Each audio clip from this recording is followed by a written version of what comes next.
Episode 100 is finally here, boys and girls. I know we all hoped episode 100 would mark our start of life in the Premier League.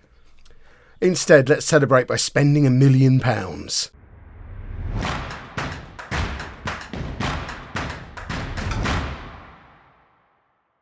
Hello and welcome to part 100 of It's Coming Home. I'm Kevin. Coming up on today's episode, we have our first two games of the new Championship season, away against Wigan and at home against Sheffield Wednesday. And as mentioned, like we said at the end of yesterday's transfer special, we might just get to spend £1 million. We don't have £1 million to spend at the moment, but we do have one of our 5 very good centre-backs currently on his way out of the club.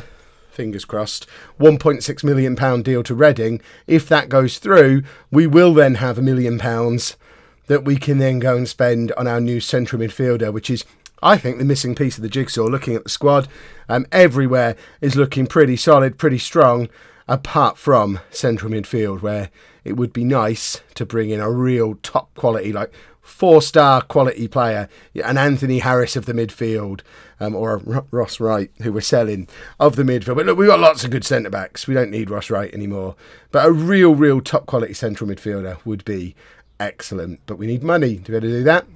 Hence the Ross Wright sale. That hasn't happened yet. He will be on the bench for today's video, or today's match. So this is the team for the first game against Wigan. It's a very familiar team because they were all here last year. But that is an achievement in and of itself, because all these loans, I don't think any of us expected to get all 6 of them back, but we did. Excellent stuff. So we've got Watson in goal, a back 4 of Bradley, Rogers, McLeish and Gregson, with Harrison at the base of the midfield, Fernandez and Sawinski in front of him, and then Moss in behind Harris and Matondo. Harris and Matondo got 60 Championship goals between them last year, finishing 2nd and 3rd in the Championship top scorer charts. We want more of the same this year. We want them both to go one better this time. Let's say first game of the season. We are expecting a win today, boys. I don't know how good Wigan are, but we finished 3rd last year, and there was still the outside chance right at the end of the season that we could have pushed for automatic promotion. So, yes, we did fall against Huddersfield in the playoffs, but I will keep going back to the fact they had Martin Odegaard. We were supposed to lose against a team with Martin Odegaard in it, whereas he's not a Championship player this year. Huddersfield went up, and hopefully I'd like to think we can challenge for the title. The board are expecting a mid-table finish. I've promised the players a playoff push. The media are still expecting us to finish one place above relegation, so the media still think we're rubbish.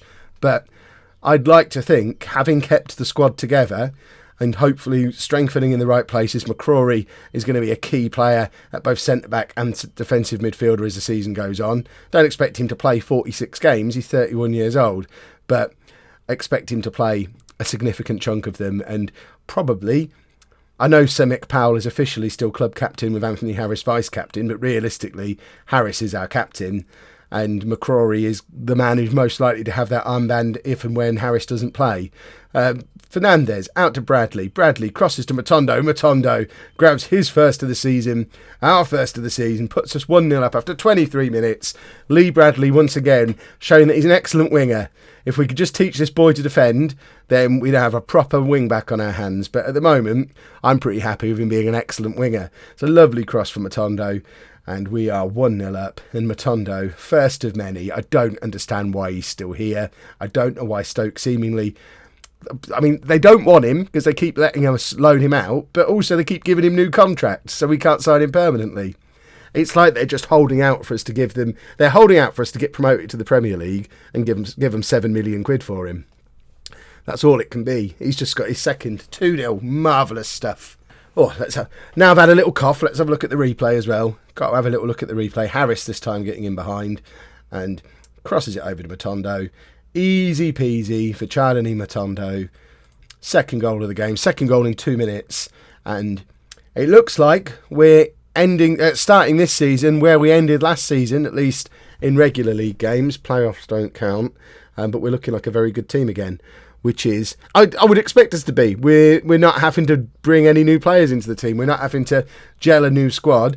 This is a bunch of players who already know how to play together. So you would think that we should be pretty decent. And I also hope that there are plenty of Premier League quality central midfielders who are keeping an eye on us, sending their CVs our way, because as soon as this Ross Wright money comes in, we want to be able to make some moves. It'll either be one for a huge amount of money, or maybe even bring in a couple. I know we've been going with Fernandes and Sawinski for a long, long time, but I'm not dead set against replacing both of them. If we could bring in 2 4-star central midfielders, for example, then I'm not going to turn the opportunity down. The opportunity does need to present itself first, which is easier said than done. Let's pretend Wigan didn't just grab a goal back. We go in at half-time, 2-1 up. Excellent stuff. Yes, don't get complacent. That seems to have pleased most of them. And hopefully Matondo can go on and finish off his hat-trick in this second half, and we can get Marsh on, or Ollie Steers on the bench as well, I think. Ollie Steers probably the most disappointed man in Holme at the moment. He was expecting to be Anthony Harris's strike partner this season, and then all of a sudden Matondo comes back. Sawinski plays it into Matondo. There is his hat-trick. A hat-trick on the first day of the new season. He finished second in the top scorers chart last year. I think he's officially decided we'll have none of this second place nonsense anymore. It's time for Matondo to be top scorer in the Championship in his last year in the Championship, because we are going to get promoted this year. And of course we're going to bring him with us to the Premier League. Once again, he's out of contract at Stoke next summer. Presumably they'll extend it. Either way, the moment we get promoted, we're signing that man permanently. He's been so important to us for so long. And we can't have 6 loans in the Premier League, apparently. So it's probably just as well we didn't go up when we had the opportunity to, because we probably wouldn't have had the money to buy all of these players permanently, whereas next summer some of them might be available for free. Wigan have got. We're talking about our promotion already. It's the first day of the new season, and Wigan are giving us a bit of a battle. So perhaps we shouldn't have the celebration party thing just yet. Let's focus on winning this football match. So Fernandes not playing well. Knowles is there as an option to come on, so we'll bring Knowles on. Nick Moss also not playing well, so we're going to bring Perry on for him and push Sawinski in behind the front two. And that will do for now. Let's also, I don't want to praise, we're only 1 goal up. Should we get creative? Let's go and try and grab another goal. Oh, I've pressured them. Pressured them with creativity. It's always the way. Harrison. We could bring Ross McCrory on for his debut. There you go. Ross McCrory in a home shirt. Formerly, in another universe, Sevilla and Scotland World Cup winning captain.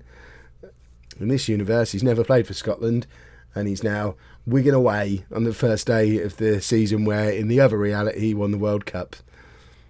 Bless his cotton socks. I bet he wishes he had some kind of trans-dimensional machine. But, you know, in this universe he gets to play for home. World Cup winning Ross McCrory wouldn't get this pleasure.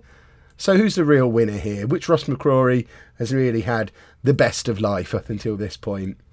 Right, a first day of the season win, important.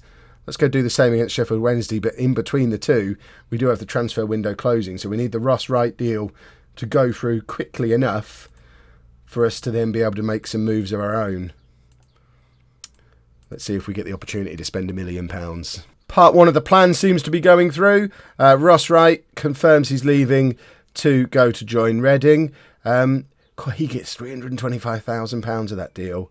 More importantly, though, we get $775,000 added to our wage budget. You have been brilliant, Ross. It's only circumstances meaning that you're leaving. But we should, as soon as that goes through and is confirmed, be able to confirm that we have £1 million to spend. Let's go shopping. I give up. I can't find a central midfielder, and my director of football is constantly trying to push centre-backs on me. He tried to sign this guy already, and I said no. So then he went and made an offer for this guy, and I said no to him as well. Now he's gone back in for this guy again. I remember the days when directors of football used to make useful recommendations. I don't understand. We've got 4 very, very good centre-backs. It's our strongest position in the entire squad. But I don't know. I'm tempted to just sign him to shut my director of football up, because I've got this money burning a hole in my pocket now. If we look at the midfielders that are available, I mean, the headline is there aren't really any. The only guy who looks half decent is this guy, but he doesn't fit into how we play. He's only got a 74 on his scout rating. He's currently only playing at a League One level. He's not necessarily going to improve the midfield. There's no one there who's going to improve the midfield. So we're not going to bring a midfielder in. part of me thinks just bring the centre-back in and consider Ross McCrory a defensive midfielder. What's the worst that could happen? I mean, he could be rubbish. It's a £450,000 gamble. I've not even got a scout report on him, but he's 6'6", and these numbers all look like they have the potential to be on the high end. Plus, he's transferred for a lot of money in the past. Just, you're not having a wage hike. We'll just sign a centre-back to shut my director of football up. Why not? £500,000 just to keep him quiet. I'm never trusting my director of football again. He's not as good as Ross Wright was. We're £500,000 better off, I guess. Potential to be a good Championship central defender in future. He probably will turn out to be good. We've now got a better balance of 2 top quality centre-backs, 1 more experienced one, 2 with potential, but this guy's 25. The numbers weren't as high. Don't sign players you haven't scouted, Kev. This is why I shouldn't have money. This is why I don't get nice things. I get a little bit of money and I go waste it. I think he was our record signing. I think I've just done a record signing on a 5th choice centre-back who's 25 and he's never going to play for us. And the window's done. And, well, come on then, comment section. There was your 100th episode. Bit of fun. Just say what you will. I can take it. He better turn out to be good. So, after transfer shenanigans, goodness me, he was glad the transfer window was closed as I am. After shenanigans, we have an unchanged side. The bench has changed slightly because Stig is on the bench. He's going to be brilliant. I know he's going to be brilliant.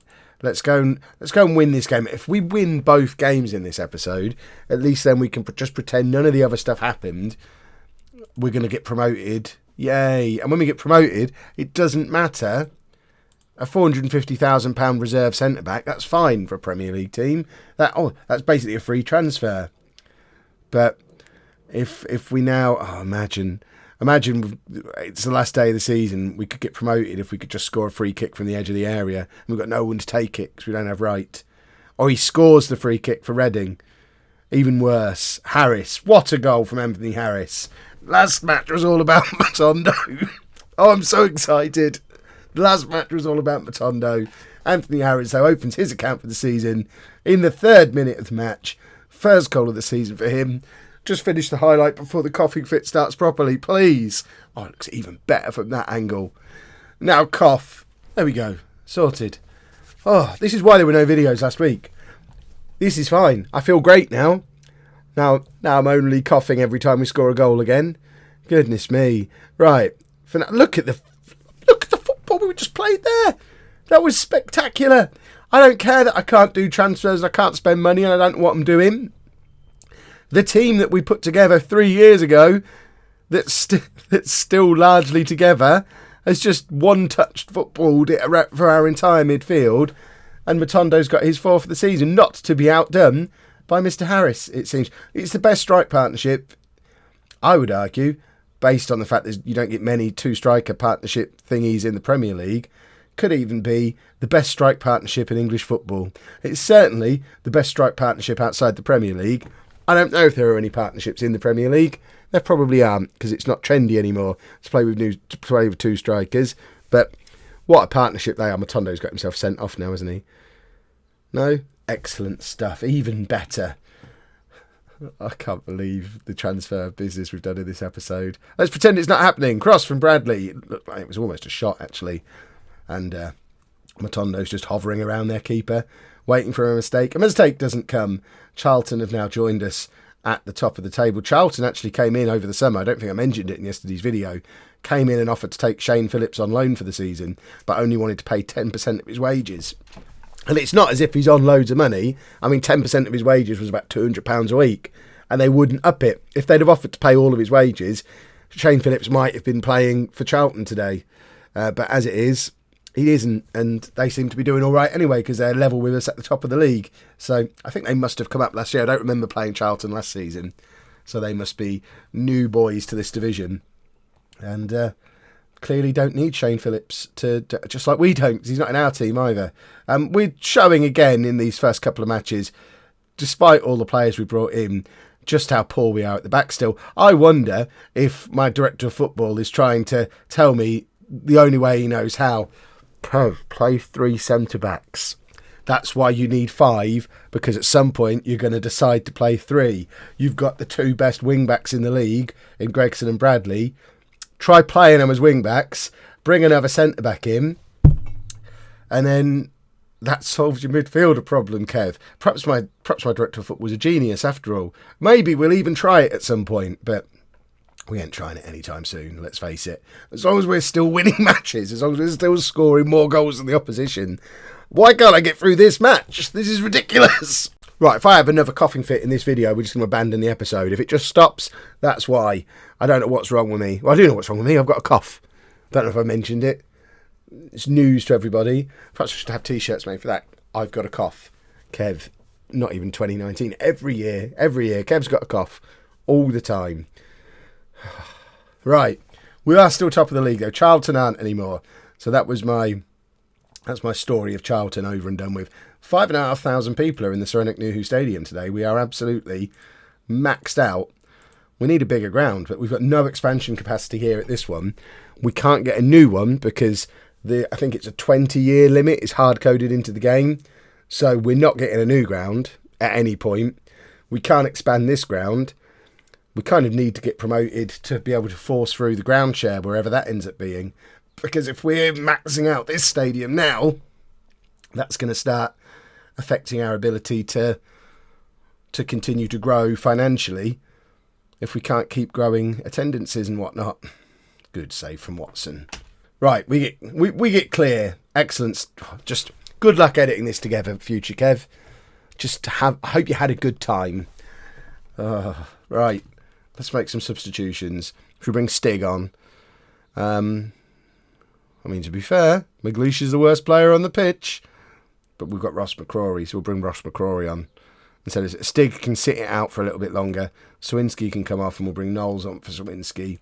We're going to push Lerick Fernandez further forward to be a Mazzala. And that would do for now. I don't like making shouts when we're 1 goal up. When we're 2 goals up or more, I know I can praise them now. I don't like to praise them when they're only 1 goal up. And nothing else seems to work. Any shout at this stage just breaks everything. Should we take Gregson off and bring Stig on at right back? A 6'6" right centre back, playing as right wing back. I don't learn. I refuse to learn. But there you go. Stig is making his debut as well. Imagine being a home fan and seeing him brought on at right back. You just don't understand the world anymore, do you? Exactly. Right, we've won the match. Huzzah! We're top of the league. Double huzzah. I believe I should be judged on the pitch and not on my transfer policy. Although, to be fair, the summer as a whole, if we ignore some of the real specifics, the summer as a whole is a good summer. We're massive transfer profit for the summer. £2.2 million worth of players sold. We've sold 1 centre-back, brought in 2 good centre-backs to replace him, and made a profit doing it. Everybody wins. Right, we will be back in our next episode. I know I said I'd do Chester as a bonus episode, but I just won't make it through it. I can feel another coughing fit coming on now, so the rivalry will be renewed in a future video. We'll be back tomorrow with Derby and Barnsley. That gives us a good half dozen games to get this season up and running and see how good the new boys are. So join me for that. And if you enjoyed this one, please make sure you leave a nice big thumbs up on there for me. Subscribe to the channel for daily Football Manager videos. And thank you very much for watching.